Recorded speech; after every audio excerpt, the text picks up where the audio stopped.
안녕하세요. 오늘도 서연살롱을 찾아주셔서 감사합니다. 결혼 2년차 새댁입니다. 여러분은 귀환불능지점이라는 용어를 들어보셨나요? 저도 얼마 전에야 이 단어를 알게 되었는데요. 항공기나 선박이 운항 중에 연료 잔량 등의 문제로 출발지로 되돌아갈 수 없는 상황을 뜻하는 용어래요. 한마디로 돌이킬 수 없는 시점을 뜻하는 거죠. 그런데 저는 이 용어가 부부 사이에도 통용된다는 걸 이번에 뼈저리게 느끼게 되었습니다. 혼인 서약을 할 때 검은 머리 파뿌리가 될 때까지 서로를 사랑하겠다고 맹세했지만 그게 어디 쉬운 일인가요? 10년, 20년 지나다 보면 내 몸이 늙는 것처럼 그날의 약속도 서서히 잊혀지기 마련이니까요. 저희 시부모님만 봐도 사랑의 맹세는 영원하지 않다는 걸 알겠더라고요. 저는 남편과 꽤 오래 연애를 했어요. 그래서 서로의 집안 사정을 훤히 알고 결혼 생활을 시작하게 되었죠. 제 남편은 금전적으로 어려움 없이 자랐어요.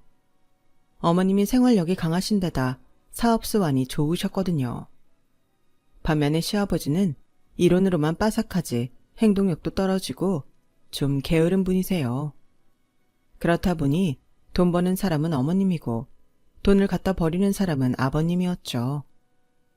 아버님은 자신의 능력에 비해 욕심이 많은 분이었는데 그래서 툭 하면 사업을 시작하셨고 사장이랍시고 허세만 잔뜩 부리다가 얼마 뒤 사업을 말아먹기 일쑤였어요. 아무리 좋은 아이템을 가지고 시작한 사업이라고 해도 오너가 회사 일은 뒷전이고 딴짓거리만 한다면 그 회사 운영이 제대로 되겠어요? 그런데도 돈 잘 버는 아내한테 자존심을 세우고픈 욕심에 또 다시 사업을 벌이고 그러다 망하면 시어머니께서 돈 들여 정리를 해주시기를 반복했죠. 그렇게 날린 돈만 모았어도 서울 시내에 꼬마 빌딩은 한 채 샀을 거예요. 그런데 참 신기한 건 저희 아버님이 이렇게 돈 잡아먹는 귀신처럼 살아오셨는데도 저희 어머님은 싫은 소리 한번 안 하시고 묵묵히 아버님 뒤치다꺼리를 하셨다는 거예요. 저 같으면 어림도 없는 일이죠. 그래도 아버님은 그런 아내한테 고마워하기는커녕 툭 하면 모든 걸 어머님 탓으로 돌리곤 했어요. 당신이 사업자가만 더 대줬어도 내 회사가 그 지경이 됐겠어? 어떻게 시작한 회사인데 단돈 3억이 부족해서 문을 닫는 게 말이 되냐고. 여편네라고 하나 있는 게 지서방 귀한 줄도 모르고 돈 좀 번다고 유세나 떨지. 암튼 당신 때문에 회사 문 닫은 거니까 직원들 월급이랑 거래처 미수금은 당신이 처리해. 적반하장도 유분수라고 회사를 말아먹은 건 자신이면서 툭하면 어머님께 뒷처리를 떠넘겼어요. 당시 남편과 사귀기 시작한 지 1년이 조금 넘어가던 무렵이었는데 남편을 통해 시댁 얘기를 들으면서 의문이 생기더라고요. 재현씨, 저기 어머니는 아버님한테 책 잡힌 거 있으셔? 그렇지 않고선 어떻게 이날 이때까지 그런 대접을 받으면서 아버님이랑 사신대? 나 같으면 당장 이혼이야. 자식인 나라고 이해가 되는 줄 아냐? 나도 이해가 안 가긴 마찬가지다. 어렸을 땐 내가 직접 엄마한테 이혼하시라고 한 적도 있었어. 우리 엄마 참 불쌍하게 사셨거든. 아빠도 아빠지만 우리 친가 사람들이 하나같이 인간 말종들이야. 할머니는 당신 아들이 세상에서 제일 잘난 줄 아시고 며느리 구박을 어찌나 하시던지 옆에서 보는 내가 다 화가 났다니까. 오죽하면 내가 내 여동생은 절대 시집 안 보내겠다고 하겠니. 나도 남자지만 우리 아빠처럼 능력도 없고 게으르고 자격지심만 강한 남자 만나면 그 여자는 그날로 인생 쪽나는 거나 마찬가지라고 본다. 남편은 자기 아버지를 무척이나 싫어했어요. 아버님뿐만 아니라 친가 식구들 모두를요. 그런데 남편을 통해 얘기를 들어보니 그럴만도 하다는 생각이 들더라고요. 시동생들과 시누이들을 시집 장가 보낸 건 다름 아닌 저희 어머님이셨지만 그중 누구한테도 고맙다는 말을 들은 적 없으셨어요. 오히려 혼수를 적게 해줘서 시댁에 눈치 보였다고 타박하는 시누이와 자기들 결혼할 때 신혼집 보증금 적게 해줬다고 명절 때만 되면 형수 탓을 하는 시동생들 뿐이었죠. 명절이고 제사고 누구 하나 일어나서 일 거두는 사람 없이 어머님 혼자 모든 걸 다 떠맡으며 사셨어요. 어릴 때부터 자기 엄마가 친가 사람들한테 이용만 당하는 모습을 보고 자란 남편은 자기라도 엄마를 도우려고 주방에 들어가 어머님 일손을 돕곤 했었대요. 그래서 그런가 제 남편은 저보다도 음식 솜씨가 더 좋아요. 아들은 자기 아버지를 닮는다고 하지만 난 아니야. 난 결혼하면 내 아내한테 절대 우리 아버지처럼은 안 할 거야. 그러니까 은주는 걱정할 거 없어. 그 말을 어떻게 믿어? 그런지 아닌지는 살아봐야 알지. 어머님이라고 처음부터 아버님이 그런 사람일 거라고 알고 결혼하셨겠어? 그건 아닐 거 아니야. 그러니까 너무 호언장담하지 말라고.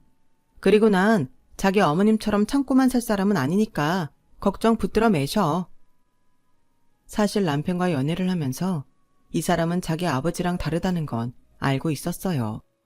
무엇보다 제 남편은 어머님을 닮아서 부지런하고 행동력이 있는 사람이거든요. 오히려 닮은 걸로 치면 시누이가 아버님을 닮았어요. 입으로는 세상 모든 걸 다 아는 것처럼 떠드는데 실상은 제대로 할 줄 아는 건 하나도 없는 사람이거든요.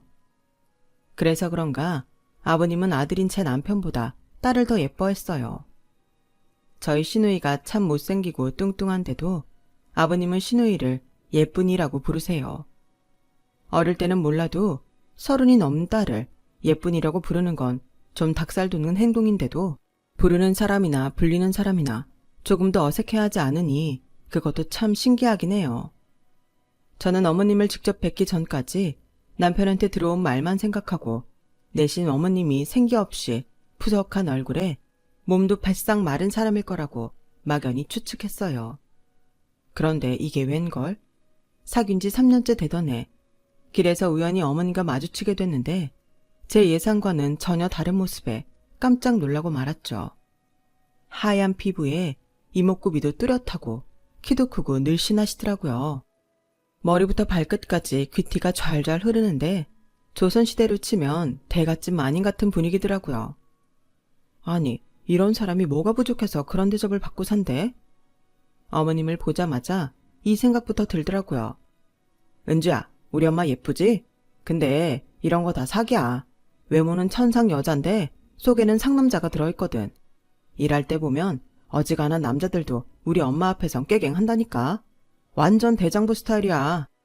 아들, 그거 엄마 칭찬하는 거 맞아? 왠지 놀리는 거 같은데. 여자친구 앞이라고 까부는 거 보니 엄마한테 용돈 받기 싫은 모양이다. 은주라고 했지? 재현이한테 얘기 많이 들었어. 실제로 보니까 훨씬 예쁘네. 이거 우리 아들 잘 봐달라고 주는 뇌물이니까 맛있는 거 사 먹어. 어머님은 제 손에 10만 원짜리 수표를 3장이나 쥐어주시면서 나중에 또 보자는 말을 남기곤 가셨어요. 살면서 남자친구 엄마한테 용돈을 받게 되리라고는 생각해 본 적이 없던 터라 이걸 받아도 되는 건지 망설여지더라고요. 당연히 받아도 되지. 우리 엄마가 아무한테나 용돈 쥐어주는 사람 아니야. 우리 엄마는 뼛속까지 사업가거든. 사람 보는 눈이 얼마나 좋은 줄 알아? 너 딱 보고 괜찮다 싶으니까 용돈도 주신 거라고. 정말이야. 그 후로도 어머님은 저와 마주칠 때마다 용돈을 주셨어요. 언젠가 어머님과 둘이 맥주를 마실 기회가 있어서 이런저런 얘기를 했는데요. 그때 어머님이 그러시더라고요. 재언이 통해 은준의 사정 들었어. 등록금 마련하느라 이번 학기도 휴학할 거라며. 실은 나도 친정이 어려워서 엄청 힘들게 살았거든. 창피한 얘기지만 나 중학교밖에 못 나왔어. 그것 때문에 시집 식구들한테 얼마나 손가락질 받고 살았나 몰라. 도박에 미쳐서 딸 자식 등록금까지 들고 나간 아버지만 아니었다면 내가 이런 수모 안 당하고 살았을 텐데 얼마나 원망했나 몰라. 공장에 출근하다가 세라카라 교복 입고 학교 가는 친구들이랑 마주칠 때마다 창피해서 쥐구멍에라도 숨고 싶은 심정이었어. 못 배운 서름이 어찌나 크든지 결국 30 넘어서 주부학교에 다녔지 뭐니. 거기서 고등학교 과정 이수하고 졸업장을 받았는데 그렇게 눈물이 나더라고. 이깟 종이 한 장 때문에 그동안 당한 서름이 너무 커서 그랬었나 봐. 은주야, 집안 형편 때문에 자주 휴학한다는 얘기 들었어. 공부도 꽤 잘한다던데 차라리 빨리 졸업하고 취직해서 제대로 돈 버는 게 낫지 않겠니? 학비는 아줌마가 대줄 테니까 돈 걱정 말고. 아주머니, 저를 뭘 믿고 등록금을 대주시겠다고 그러세요. 저랑 재현이 당장이라도 헤어지면 아무 사이도 아닌 남남되는 거예요. 그렇다고 제가 당장 그 돈 갚겠다는 약속도 못 해드려요. 그러니까 마음만 감사히 받겠습니다. 사실 그때까지만 해도 제가 남편과 결혼까지 갈 거라는 생각은 하지 않았던 터라 어머님께 도움을 받을 이유는 없다고 생각했어요. 돈을 갚을 자신도 없었고요. 그런데도 어머님은 한사코 도움을 주시겠다고 하시더군요. 너희가 헤어져도 난 너한테 돈 돌려받을 생각 없어. 난 널 보고 투자를 하는 거지 내 아들 여자친구라서 투자하겠다는 게 아니야. 내가 이래봬도 사람 보는 눈이 좀 있거든. 그러니까 내 도움 받아. 난 은주 네 미래에 투자하려는 거니까. 그 말을 하는 아주머니 눈빛은 따뜻했지만 무척이나 강해 보였어요. 남편 말 맞다나 대장부 스타일이라고요. 저는 그렇게 어머님의 도움을 받아 무사히 대학을 졸업할 수 있었어요. 그리곤 취직을 하고 처음 받은 월급의 3분의 1을 들고 어머님을 찾아갔어요. 저도 이제 취직했으니까 돈 갚을 수 있을 것 같아요. 매달 월급의 일부 중 제가 갚을 수 있는 만큼만 갚아 나갈게요. 월급이 올라가면 올라가는 대로 더 많이 갚을 수 있을 거예요. 제가 남의 돈 공짜로 받는 건 싫어하거든요. 세상에 공짜는 없는 거잖아요. 그러니까 받아주세요. 그래, 네가 정 그러고 싶다면 그렇게 해. 애초에 받으시든 안 받으시든 그 돈은 내 돈이 아니라고 생각했기 때문에 돈에는 미련이 없었어요. 그래도 내심 의외라는 생각이 들긴 하더라고요. 평소 어머님이라면 그 돈을 그렇게 쉽게 받아주시진 않을 것 같았거든요. 그런데 그게 다 생각이 있으셔서 그랬던 거더라고요. 그 후로 수년 뒤에 저희가 결혼을 하기로 하자 하루는 어머님이 저를 부르셨어요. 그리곤 통장을 건네시더라고요. 그동안 번 거 나한테 갚느라 모아놓은 돈도 별로 없지? 결혼하는데 한두 푼 드는 것도 아닌데 그렇다고 부모님한테 손 벌릴 수 있는 처지도 아니잖아. 이 돈은 처음부터 은주한테 돌려주려고 받아둔 거였어. 그러니까 받아. 이제 내 며느리 될 사람인데 결혼도 하기 전부터 돈 때문에 마음고생하는 거 난 싫다. 그래도 지금껏 열심히 갚아줘서 고마워. 역시 내가 사람 하나는 잘 본 것 같다. 결국 제가 그동안 갚아온 돈은 제 결혼자금으로 돌아왔어요. 어머님은 이 일을 우리 둘만의 비밀로 간직하자고 하셨어요. 남편한테도 비밀로 하라고 신신당부하셨죠. 이렇게 멋진 분을 시어머니로 만나게 돼서 정말 다행이다 생각했어요. 살면서 고부간의 갈등을 겪게 된다고 해도 그동안 어머님한테 받은 은혜를 생각하면 그리 서운하지는 않을 것 같았어요. 그런데 이런 성급한 제 결심은 시작도 하기 전에 쓸모없게 되었지 뭐예요. 결혼식을 2달여 앞두고 어머님이 교통사고를 당하신 거예요. 어머님이 타고 있던 차가 폐차해야 하는 수준이 될 정도로 엄청 큰 사고여서 어머님 상태도 무척 심각했어요. 긴급 수술을 하고 이후에도 한 차례 더 수술을 했지만 어머님은 깨어나지 않으셨어요. 말 그대로 식물인간이 되신 거예요. 이런 마당에 결혼식을 올리는 건 무리라고 여겨져서 일단 결혼은 미루기로 했어요. 수술도 잘 됐다고 하고 어머님 모습만 봐서는 당장이라도 깨어나실 것만 같았지만 1년이 지나도록 어머님은 깨어날 기미가 보이지 않았어요. 아버님은 더 이상 결혼을 미룰 수는 없다시며 더 늦기 전에 결혼식을 올리라고 하셔서 그해 가을에 식을 올렸어요. 어머님 회사는 오랜 세월 어머님과 함께 일해온 분들이 관리해 주셔서 아직까지 큰 문제는 없었어요. 비록 바지사장 노릇이기는 해도 아버님이 종종 회사 일을 돌보기도 하셨고요. 문제는 따로 있었어요. 어머님의 간병 문제였죠. 사실 문제라고 할 것도 없는 일인데 아버님이 괜한 고집을 부리셔서 벌어진 일이었죠. 저희가 결혼을 하기 전까지는 간병인을 쓰고 있었는데 신혼여행에서 돌아오자마자 아버님이 대뜸 그러시더라고요. 새아기도 들어왔는데 뭐하러 간병인을 쓰겠니? 어차피 하루 종일 누워만 있는 사람 크게 손갈 것도 없으니까 새아기 네가 간병 맡아라. 아버님, 그럼 저는 회사는 어쩌고요? 저도 마음 같아서는 제가 어머님 돌보고 싶어요. 하지만 상황이 그렇게는 안 되잖아요. 차라리 평일엔 간병인 쓰시고 주말은 제가 병상 지킬게요. 현재 상황으로선 그게 최선이에요. 넌 누굴 닮아서 시애비한테 따박따박 말대꾸냐? 내가 말하지 않든 어차피 손갈 거 없는 사람이니까 출근 전에 와서 잠깐 보고 퇴근하고 와서 보면 되잖아. 그게 뭐 어려운 거라고 되도 않게 핑계를 대. 그리고 넌 친정도 가난해서 없이 살아온 애가 돈 무서운 것도 모르냐?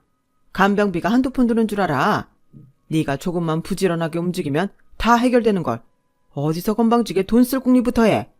네가 네 CM이 간병비 될 거냐? 그런 거라면 간병인을 부르든 말든 내 관여 안 하마. 평생 제대로 생활비 한 번 가져와 본 적 없는 아버님은 어머님 병원비랑 간병비 나가는 거를 극도로 예민하게 구셨어요. 마치 엄한 돈 빠져나가는 것처럼 아까워하셨죠. 물론 어머님이 하루빨리 깨어나셔서 전처럼 건강하게 사실 수 있다면 더할 나위 없겠지만 그렇지 못한 상황에 어머님께 들어가는 돈 아까워하는 건 너무한 거 아닌가요? 하지만 호랑이가 사라진 상황에 여우가 왕노릇하는 건 당연한 일이라 아버님의 독단에 따를 수밖에 없었어요. 사실 어머님이 그렇게 되시고 두세 달쯤 지났을까요? 어머님 밑에서 수십 년을 일해온 김 실장님이 제 남편을 찾아온 적이 있었어요. 어머님이 언제 깨어나실지 모르는 상황에 대표 자리를 마냥 비워둘 수만은 없다는 얘기를 하셨어요. 물론 대기업도 아니고 40~50명 정도의 직원을 거느린 작은 업체이긴 하지만 그래도 연간 움직이는 돈이 꽤 되는지라 걱정을 안 할 수는 없는 노릇이었죠. 하지만 남편은 이미 번듯한 직장도 다니고 있었고 자기 분야 일도 아닌데 무작정 어머님 자리를 대신할 수도 없는 노릇이었어요.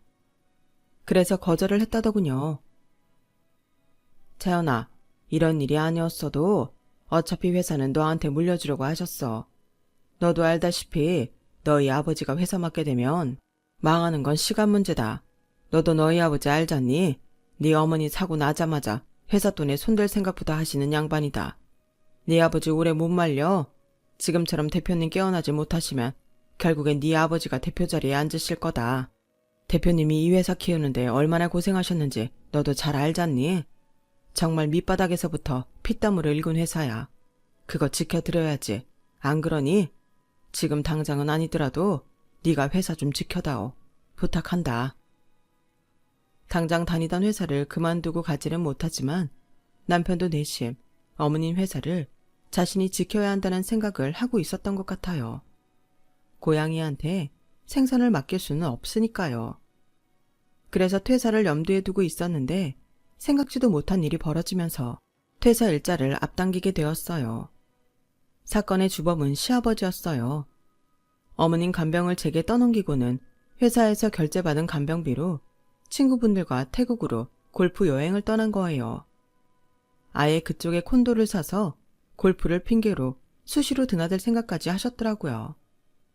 그 돈을 마련하려고 김 실장님께 1억이 넘는 대금 청구를 했다가 거절당하자 자신이 대표 자리에 앉겠다고 고집을 부리기 시작했어요.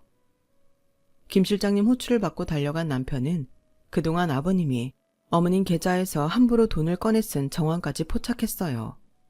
그런데 그게 다가 아니었어요. 아버님이 실력도 안 되는 당신 친인척들을 회사에 낙하산으로 앉혀놓고 회사 돈까지 건들려고 했더라고요. 아버지, 이게 지금 뭐 하는 짓이에요? 아버지가 왜 어머니 회사 돈에 손을 대요? 그리고 인사건을 왜 아버지 마음대로 휘두른 거고요? 어머니가 얼마나 고생해서 일군 회사인데 아버지가 무슨 권리로 이러시냐고요? 대표 자리에 앉겠다고요? 누구 맘대로요? 그동안 아버지가 손대서 성공한 일이 뭐 있어요? 매번 일만 벌여놓고 어깨에 힘주고 다닌 것밖에 더 있어요. 1년도 안 가 회사 문 닫을 때 그 뒷감당 누가 했냐고요? 다 어머니가 하셨어요. 어머니가 밤잠 못 주무시고 피땀 흘려 번 돈 아버지 뒤치다꺼리 하느라 쓰셨다고요. 그런데 이제 어머님 회사까지 손대시라고요? 어림도 없어요. 이놈의 자식이 어디서 큰 소리야. 그래 이놈아. 그동안 내가 사업체 몇 개 말아먹었다. 남자가 사회생활하다 보면 실패도 할 수 있는 거지. 그게 뭐 그리 대단한 일이라고 애비 앞에서 시건방을 떨어. 그리고 네 엄마 죽으면 어차피 다 나한테 돌아올 거 조금 일찍 대표 자리에 앉는다고 누가 뭐라 그럴 거냐? 왜? 네가 이 자리 탐내고 있었던 거냐? 네 놈이 노리던 거 내가 차지한다니까 배 아파 그러는 거냐고. 이래서 자식 새끼 키워봐야 소용없다는 거다. 이날 이때까지 먹이고 업혀서 사람답게 만들어놨더니 지에 비할 길을 뭐같이 알기나 하고. 하여간 무식하고 천박한 게 네 애미 집안 사람들이랑 똑같아. 아버님은 남편 외가까지 들먹이며 제 남편한테 폭언을 퍼부으셨어요. 아버님의 그런 도발은 결국 남편의 퇴사 결심을 굳히게 만들었고, 며칠 뒤 김 실장님의 도움을 받아 어머님 회사 대표 자리에 앉게 되었어요. 어머님이 사고를 당하시기 이전부터 일찌감치 제 남편을 차기 대표로 삼겠다고 공표를 해둔 덕분에 회사 내에서도 반발은 없었어요. 오히려 이런 상황에 시아버지가 아닌 제 남편이 회사를 맡는다니 쌍수를 들고 환영하는 분위기였죠. 대표 자리에 앉은 남편은 아버님이 꽂은 낙하산들부터 걷어내기 시작했어요. 생산직 몇 명을 제외하고는 다들 회사 기준에 못 미치는 학벌과 업무 능력 때문에 업무를 볼 수 있는 상황이 아닌데도 막무가내로 내보낼 수 없어서 권고사직을 요구했고, 다들 받아들이는 분위기였죠. 그 짧은 시간에 아버님이 싸놓은 똥을 치우느라 남편은 한동안 야근을 밥 먹듯 해야 했어요. 당연히 자기 손에 들어올 줄 알고 있던 대표 자리를 눈앞에서 놓친 아버님은 남편 대신 저를 괴롭히기 시작했어요. 이래서 집에 여자를 잘 들여야 한다는 건데 어쩌다 너 같은 게 들어와서는 내 아들까지 저렇게 망쳐놨는지 원. 말이 나왔으니 말인데 새아기 눈에는 시애미만 보이고 시애비는 안 보이냐? 어떻게 된 게 철이 지나도록 옷 한 벌을 안 사들고 오냐? 니네 친정에선 시애비한테 이러라고 가르치더냐? 하긴 먹고 살기 급급한 집구석에서 자식 교육은 제대로 시켰을 리가 없지. 이래서 혼인은 비슷한 집안끼리 해야 하는 건데 네 시애미가 자식들 혼사를 다 망쳐놨구나. 자주 못 찾아뵈서 죄송해요. 주말에 어머님 간병한다고 통신경을 못 썼습니다. 조만간 한번 찾아뵐게요. 됐다. 엎드려 절박기지. 뭐 너도 바쁜 모양인데 찾아할 거 없이 예의는 딴 걸로 지켜라. 그게 무슨 말씀이세요? 다른 걸로라뇨? 왜? 요즘 젊은 애들이 많이 쓰는 말 있잖냐. 금융치료라든가. 머리도 복잡한데 재현이랑 해외로 바람이나 쐬러 갔다 오게 여행 자금 좀 보내거라. 네 남편의 회사 대표 자리까지 꿰찼으면 그 정도는 해줄 수 있는 거 아니냐? 한 몇 달 태국에 지내면서 골프나 치다 오게 골프장 가까운 곳에 리조트도 하나 예약해주고, 날이 더운 나라니 프라이빗 수영장도 하나 있으면 좋겠구나. 재현아, 또 뭐가 필요하다 그랬지? 그래, 해외 전용 체크카드도 하나 발급해달란다. 요즘은 그걸로 현지에서 돈 빼쓰는 게 편하다는구나. 딱 보니 시누이가 옆에서 코치를 하는 것 같았어요. 자기 엄마는 혼수 상태로 1년 넘게 병상에 누워있는데 해외여행 갈 생각이나 하다니 그 아버지의 그 딸이더라고요. 아버님, 일단은 아버님 말씀 잘 들었고요. 이따 그이 집에 오면 얘기는 해볼게요. 그런데 너무 기대는 하지 마세요. 아버님도 아버님 아들 성격 잘 아시잖아요. 허투루 돈 안 쓰는 거요.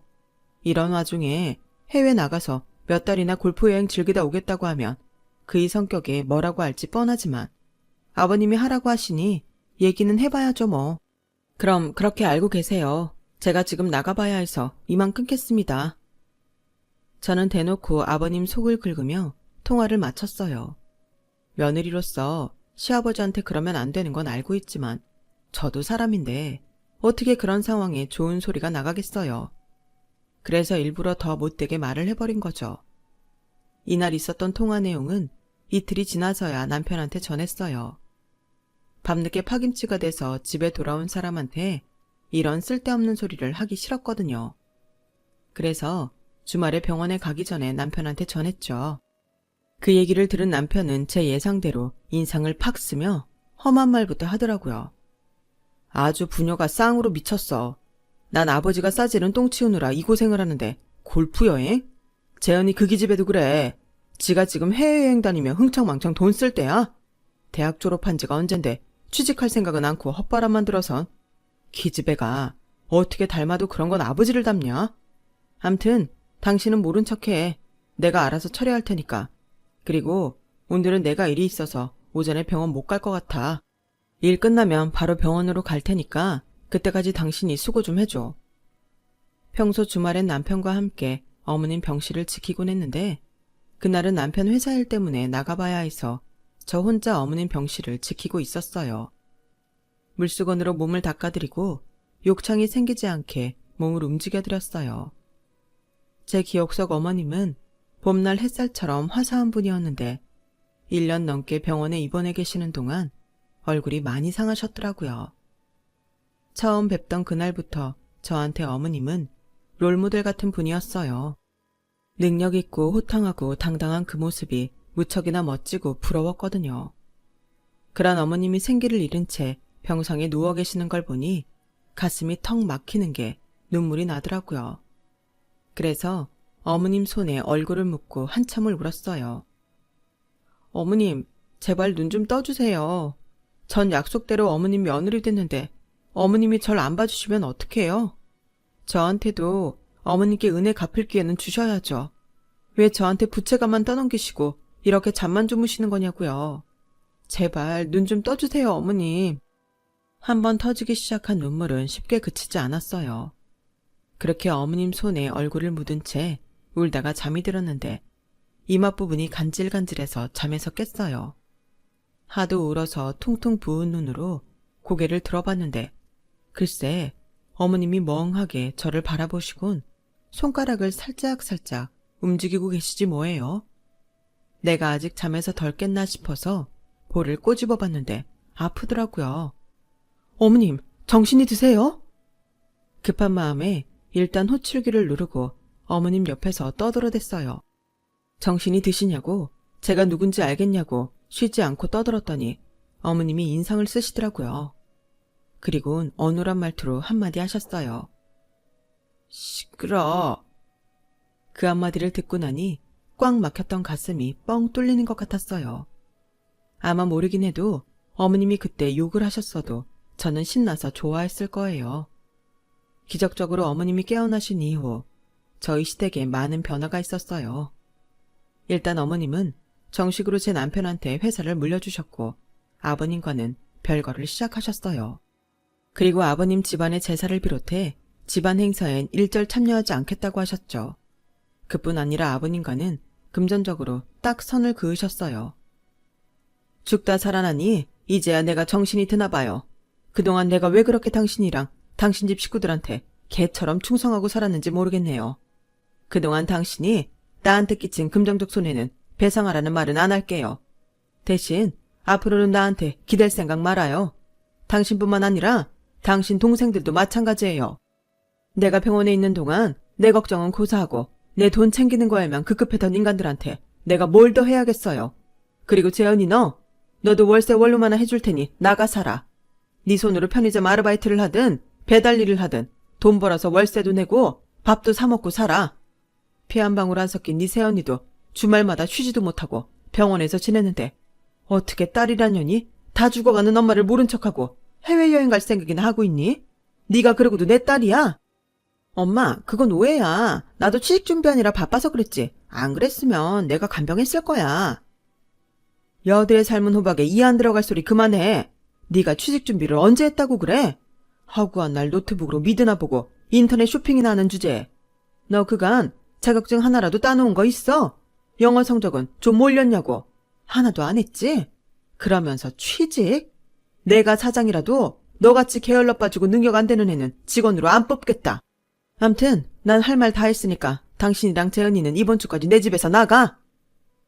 어머님은 아직 거동이 불편하셔서 휠체어를 이용하셔야 했지만 정신은 멀쩡히 돌아오신 덕분에 예전 모습대로 카리스마 넘치게 상황을 정리하셨어요. 이런 분이 그동안 왜 그렇게 아버님과 시댁 식구들한테 저자세로 살아왔는지 이해가 안 될 정도였죠. 그런데 얼마 지나지 않아 어머님을 통해 그 이유를 들을 수 있었어요. 시아버님 때문이야. 아버님한테 내가 참 많이 의지하고 살았거든. 아버님은 내가 다니던 공장 사장님이었는데 어린 게 열심히 산다고 참 예뻐해 주셨지.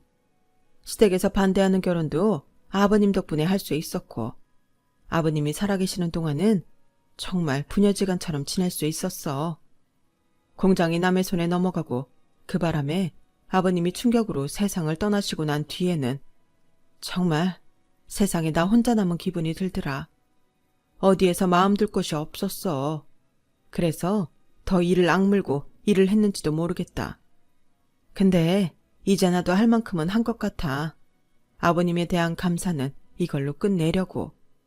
언젠가 TV에서 들었는데 귀환불능지점이라는 게 있다더라. 모든 상황과 관계엔 돌이킬 수 없는 순간이 있기 마련이라는 거지. 네 시아버지와 나 사이엔 지금이 바로 그 시점인 것 같다. 죽어가는 아내도 모른 척하는 인간을 어떻게 믿고 살겠니? 안 그러니? 그러니 이젠 나도 내 인생 찾아서 신나게 살아야겠다.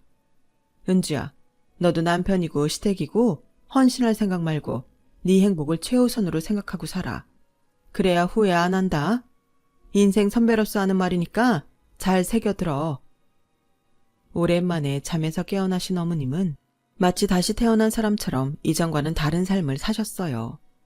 일도 그렇게 열심히 하시더니 노는 것도 그렇게 열심히 하시더라고요. 얼마 전에는 몇 년 뒤 세계 여행을 하시겠다며 영어 공부를 시작하셨는데 어찌나 열성적으로 하시는지 조만간 영어권 사람들이랑도 프리토킹이 가능할 것 같더라고요. 제 인생의 롤모델이신 저희 시어머니가 모쪼록 남은 인생 멋지게 살아가시길 바랄 뿐입니다. 지금까지 제 사연을 들어주셔서 감사합니다. 여러분의 내일도 더 활기차고 신나는 하루하루가 되기를 바랍니다. 여러분, 사연 댓글에 응원과 현명한 조언 부탁드려요. 좋아요와 구독은 저에게 큰 힘이 됩니다. 오늘도 좋은 일 가득하세요.